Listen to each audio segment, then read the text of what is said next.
full circle. Absolutely. And then there's Anne's. And she becomes a significant figure in his life. Their relationship, intense, but also marked by her past trauma, abuse within her family, and later at a boarding school. A reminder, isn't it, about how long-lasting abuse can be. Dwaal's willingness to engage with someone carrying that speaks to his empathy, and perhaps his own attraction to the darkness. That pull toward darkness, We see it again with his holiday flings, in encounters with older women, bikers. It's like he's searching. Trying to fill a void, maybe, through intense but fleeting connections. Possibly. And then we meet Max, fellow biker. Becomes a close friend. Things get really strange at Max's place, though. Brutally murdered cats, threatening messages. That's disturbing. Dwaal even suspects Max might be responsible, given his propensity for violence. Chilling thought. And yet, Dwaal still spends time with him. He goes to biker meetings. Why? Maybe drawn to the intensity, the raw energy of that world. Testing his limits, seeing how close he can get to the edge. It's a risky game. Yeah. And in the next part of Dwaal's life, the stakes get even higher. Because he meets Angela. A woman who will have a profound impact on his life. And their relationship, it wasn't straightforward, at least not at the beginning. Dwaal was actually initially drawn to Angela's girlfriend. Wow, another layer of complexity. I guess Dwaal's path to love was never, simple and predictable. But he does fall in love with Angela, right? Yeah. Deeply in love. Yes, their connection becomes incredibly powerful, very intense, turbulent. You get a real sense of, the push and pull between them, the passion, but also the pain. And then, sadly, another layer of darkness comes in. Angela struggles with anorexia. Such a cruel illness. It is. And it ultimately takes her life at the young age of 32. That's just heartbreaking to find that connection, that kind of love, and then to have it ripped away. How did Dwal cope with that loss? Not well. At least not initially. He spirals. Depression. Turns to alcohol, drugs, to numb the pain, obviously. Engages in self-destructive behaviors, even prostitution for a time. He loses everything, becomes homeless. He drifts further and further into that darkness. It's like Angela's death broke something inside him, whatever stability he managed to build. It's almost a reminder, that even when we find love, those moments can be so fleeting. It is a reminder of the human condition, really. Our capacity for love, but also for immense suffering. But even in those depths of despair, there's often a spark of resilience. And for Dwal, that spark comes in the form of Died. A Turkish businesswoman. She offers him shelter, support, during that incredibly difficult time. It's amazing how those acts of kindness often appear when we need them most, from unexpected places. Absolutely. And with time, it goes beyond just providing shelter. She sees something in him. A creative spark. Maybe it was lying dormant beneath all that, pain.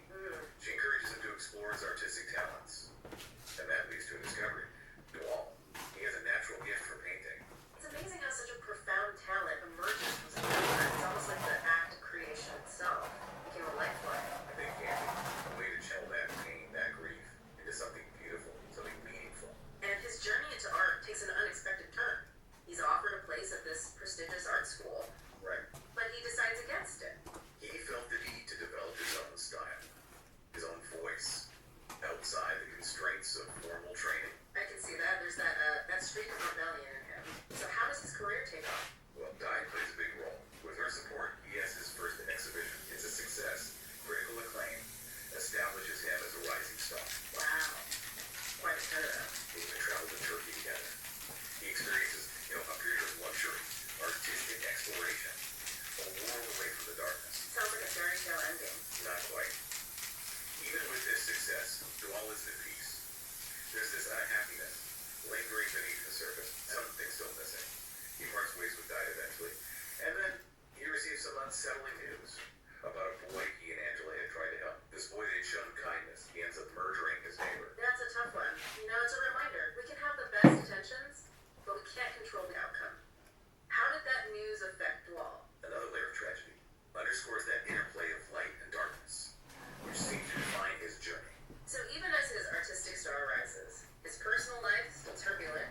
He puts together a big exhibition, his work, throughout Eindhoven, appears on national television, collaborates with poets, writers, but the relationships, they're still a struggle. Even gets involved with a woman whose place he had broken into previously. It's almost a paradox, the success.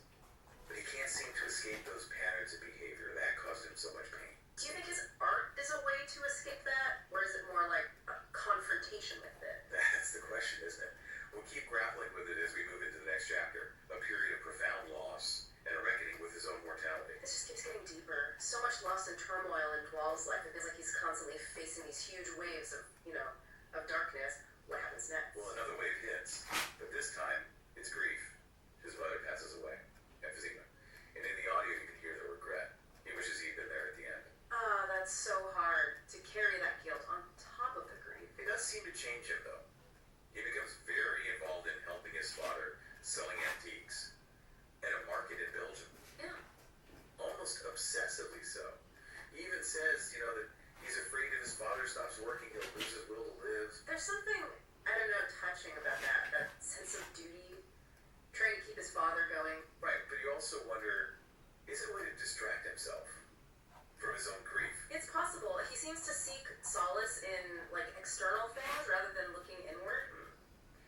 self-destructive patterns, even when he's trying to get away. Exactly. And you'd think with the art, the success, there'd be more stability. But it doesn't seem to be enough. There's also Claudine. He cares about her, but she struggles with drug use. Another example, right? How relationships, they can offer support, but also fuel those unhealthy behaviors. For sure. Then there's that incident. The house fire. Oh, right. A malfunctioning microwave while he was heavily intoxicated. It's scary how close he comes to her, well, To self-destruction. and understandably, he starts asking those big questions. Why does this keep happening? Why all the tragedy? I wonder if those questions lead to any answers. Or just more despair. Hard to say. But he does see a therapist during this time. Really. And the therapist tells him, given everything, he's coping remarkably well. He's diagnosed with schizotypal personality disorder. Wow. But even with that, the therapist highlights his resilience. There's that hope again. That strength to keep going. And around this time, positive changes are happening. He moves into a bigger house, has a dedicated workspace for his art, Yeah. his career keeps growing, and he makes a choice to focus solely on his art. It's like he finally sees the power of it, that creative outlet, how it can help him channel those experiences. Into something positive. Exactly. And he takes steps to support that choice. Ditches the webcam project, the explicit content on his website. A separation then between the art and those more exploitative elements. A sign of growth. Yeah. And to help him navigate the art world, he hires manager. More ambition. Reaching for